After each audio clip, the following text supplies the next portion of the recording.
اور آج لوگ طرح طرح کی ان پہ باتیں کرتے ہیں، تو یہ میں نے صرف وہ روایات بیان کی ہیں جس میں اللہ کے نبی خود حضرت عثمان کے سامنے صحابہ کی موجودگی میں ان کو جنتی قرار دے کے گئے ہیں اور شہید کرا کے دے گئے ہیں۔ صحیح بخاری کی روایت، احد سے کہا احد ٹھہر جا، تجھ پر ایک فَإِنَّمَا عَلَيْكَ نَبِيٌّ وَصِدِّيقٌ وَشَهِيدان، اے احد اس وقت تجھ پر ایک نبی کھڑا ہے، ایک ابو بکر صدیق کھڑا ہے اور 2 شہید کھڑے ہیں۔ اللہ کے نبی حضرت عثمان کی موجودگی میں ان کو شہید قرار دے رہے ہیں۔ فضیلت الشیخ مفتی عبداللطیف، اسلامک اسکالر۔ ابو موسیٰ کے ذریعے کہا اس کو جنت کی خوشخبری دو، آزمائش آئے گی۔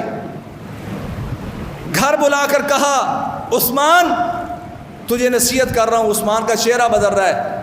اللہ کے نبی نے عہد لیا تھا شہادت قبول کرنی ہے، مسلمانوں میں اختلاف کی وجہ نہیں بننی۔ وہ جو لوگوں کو میٹھے پانی کے کنویں لے کے دیتا تھا آج پیاس کی وجہ سے شہید ہو رہا ہے، صبر تو دیکھو ان کا۔ اور آج جو ہمارے کچھ لوگ کچھ چیزوں سے متاثر ہو جاتے ہیں، یہ دیکھو جی وہ صحیح بخاری کی حدیث ہے، اس میں بیان کیا فلاں صحابی نے فلاں کے بارے میں یوں کہا، فلاں نے فلاں کے بارے میں یوں کہا۔ میرے بھائیوں، اللہ کے نبی محمد کریم صلی اللہ علیہ وسلم اس پر بھی امت کی رہنمائی کر کے گئے۔ فرمایا اذا ذکر اصحابی فامسکوا، میرے صحابہ کے بارے میں جہاں بات چھڑے کوئی منہ کھولے فامسکوا، منہ بند رکھنا، میں تمہیں بولنے کی اجازت نہیں دیتا۔ جس بات سے اللہ کے نبی نے منع کیا تھا، آج بے شمار نام نہاد مسلمان رافضیوں نے تو بات کرنی ہے، اپنے آپ کو اسلامی اسکالر کہنے والے، وہ صحابہ پر تان و تشریح کرتے ہیں، کہتے ہیں ہم تو سچ بیان کرتے ہیں۔ اللہ کے نبی نے فرمایا اذا ذکر اصحابی فامسکوا، میرے صحابہ کی بات چھڑے تو منہ بند رکھنا۔ اللہ کی قسم ہمارا عقیدہ ہے، صحیح بخاری میں اگر میں حضرت علی اور حضرت عباس رضی اللہ عنہما ہماری آنکھوں کی ٹھنڈک ہے، اگر ان دونوں کی بات بیان کروں جو صحیح بخاری میں موجود ہے، ایک دوسرے کو جو برا بھلا کہا انہوں نے، اگر وہ بیان کروں تو میری زبان زیب نہیں دیتی۔ ہمیں اللہ کے نبی نے منع کیا نہیں بیان کرنا، ہم نے تو وہ صحیح بخاری کی روایت جس میں حضرت عباس اور حضرت علی رضی اللہ عنہما نے ایک دوسرے کو برا بھلا کہا، ہم تو وہ بھی بیان نہیں کرتے۔ کیوں بیان نہیں کرتے؟ اللہ کے نبی نے منع کیا ہے تو یہ بھی سچ ہے، تو یہ بھی صحیح بخاری میں، پر ہمیں اللہ کے نبی اذا ذکر اصحابی فامسکوا، میرے صحابہ کی بات چھڑے منہ بند رکھنا، تمہیں بولنے کی اجازت نہیں دیتا۔ تو بھائیوں خلاصہ یہ ہے، اللہ کے نبی کہہ گئے لا تسبوا اصحابی، میرے صحابہ کو کبھی برا بلا نہ کہنا۔ لو ان احدکم انفق مثل احد ذهبا ما بلغ مد احدہم ولا نصیفہ، تم احد پہاڑ سونے کا اللہ کے نام پہ خرچ کر دو، میرے صحابہ کی ایک مٹھی کے برابر، آدھی مٹھی کے برابر بھی نہیں ہو سکتا۔ اور حضرت عبداللہ بن مسعود کا وہ فرمان کہ روئے زمین پر اللہ نے دیکھا سب سے بہتر دل پیارے پیغمبر کا تھا، تو ان کو اللہ نے اپنا نبی بنا لیا۔ ثم نظر فی قلوب العباد بعد قلب محمد صلی اللہ علیہ وسلم فوجد قلوب اصحابہ خیر قلوب العباد، اللہ نے اپنے نبی کے دل کے بعد پھر باقی لوگوں کے دلوں میں جھانک کے دیکھا تو سب سے خوبصورت دل، سب سے اچھے دل صحابہ کرام تھے، صحابہ کرام کے تھے۔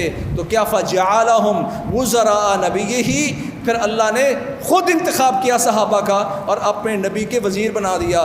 یقاتلون علی دینہ، جو اللہ کے دین کے لیے اپنی جانیں پیش کر دیں گے، یہ اسلام ہے۔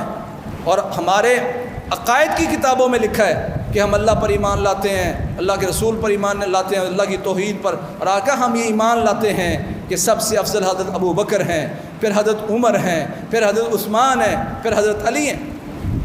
یہ ہمارا عقیدہ ہے اور یہ عقائد کی کتابوں میں موجود ہے۔